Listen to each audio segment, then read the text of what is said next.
Class में पढ़ा था प्रेजेंट टेंस, इस समय आपको पढ़ा रहे प्रेजेंट परफेक्ट टेंस। तो पिछली क्लास में आपको पढ़ाया था मैंने प्रेजेंट परफेक्ट टेंस का इंट्रोगेटिव टेंस पढ़ाया था।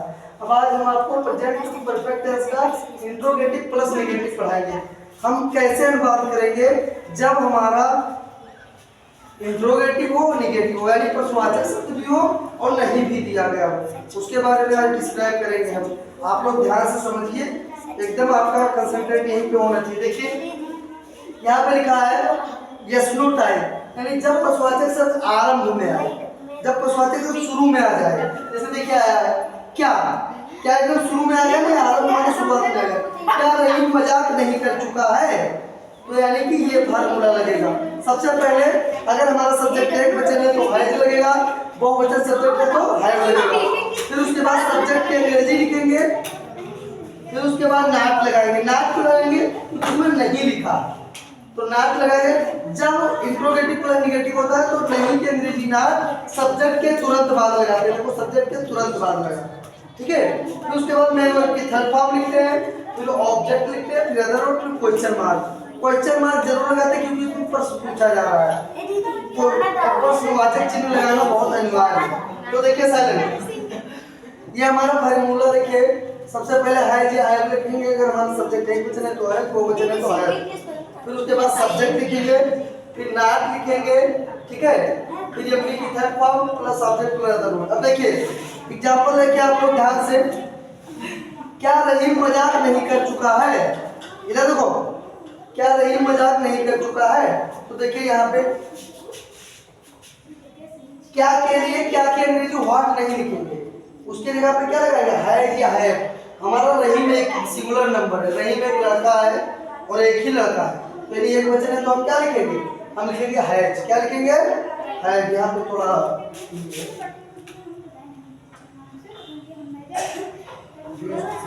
तो यहाँ पे क्या लिखेंगे हैज। और फिर उसके बाद हमारा फार्मूला क्या है कि सब्जेक्ट लिखो, फिर हम सब्जेक्ट लिखेंगे रहीम, फिर फार्मूला क्या है नाट लगाओ, फिर लिखेंगे नाट, फिर फार्मूला क्या है वर्ब की थर्ड फॉर्म, मेन वर्ब की थर्ड फॉर्म। आ जाते क्रिया की चार अवस्थाएं होती है, पहली दूसरी तीसरी और आईएनजी फॉर्म होती है।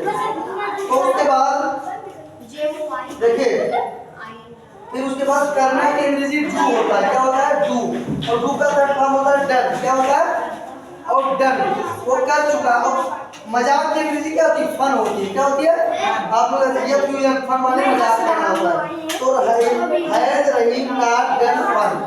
देखिए अगला आपको बताया कि लास्ट में क्वेश्चन मार्क लगाना बहुत जरूरी है, क्योंकि क्वेश्चन मार्क हम इसलिए लगाते हैं क्योंकि हमारा जो क्या कहते हैं कि प्रश्न पूछा जा रहा है उसमें कोई किसी से प्रश्न पूछा जा रहा है, तो इसीलिए देखिए। अब अगला जब प्रश्नवाचक शब्द बीच में आए, देखिए प्रश्नवाचक शब्द रोहन जंगल को क्यों नहीं काट चुका है, क्यों पहले बीच में आया है शुरू में नहीं आया है, तो क्यों ये फार्मूला लगेगी। सबसे पहले जो क्वेश्चन होगा उसकी अंग्रेजी, तो क्यों की अंग्रेजी क्या होगी व्हाई लिखेंगे। फिर उसके बाद अगर हमारा रोहन एक वचन है तो हैज लगाएंगे, फिर रोहन सब्जेक्ट लिखेंगे, फिर नाट लगाएंगे। फिर उसके बाद काटना का थर्ड फॉर्म होता है कट, कट मींस काटना, तो कट कट कट वही रह जाता है, कोई तीसरा नहीं होता है। तो कट, और क्या काट रहा है, cut the forest, forest means होता है जंगल। अब देखिए जंगल को जंगल नहीं लिख सकते हैं, जंगल की अंग्रेजी होती है JUNGLE, चाहे जंगल लिखो चाहे फॉरेस्ट लिखो, दोनों लिख सकते हैं, आपको नंबर बराबर मिलेगा, ठीक है। तो कट द फॉरेस्ट। अब देखिए चिड़िया आकाश में कब नहीं उड़ चुकी, इससे कब आ जाए तो क्या करेंगे, तो सबसे पहले कब प्रश्नवाचक शब्द है, कब, कब के अंग्रेजी लिखेंगे व्हेन, ठीक है। फिर व्हेन लिखेंगे। फिर उसके बाद हमारा जो चिड़िया एक ही चिड़िया तो क्या लगाएंगे हैज, और चिड़िया को अंग्रेजी क्या कहते हैं बर्ड कहते हैं, क्या कहते हैं बर्ड। और नहीं की अंग्रेजी नाट लगाएंगे। उड़ना की अंग्रेजी फ्लाई होता है, क्या होता है उड़ना की अंग्रेजी होता है फ्लाई, और फ्लाई का second form flu, third form floor, तो हमें थर्ड फॉर्म लगाना फ्लाई फ्लू फ्लोर हो जाएगा। और कहाँ उड़ती है आकाश में, तो आकाश को अंग्रेजी में स्काई कहते हैं, क्या कहते हैं स्काई।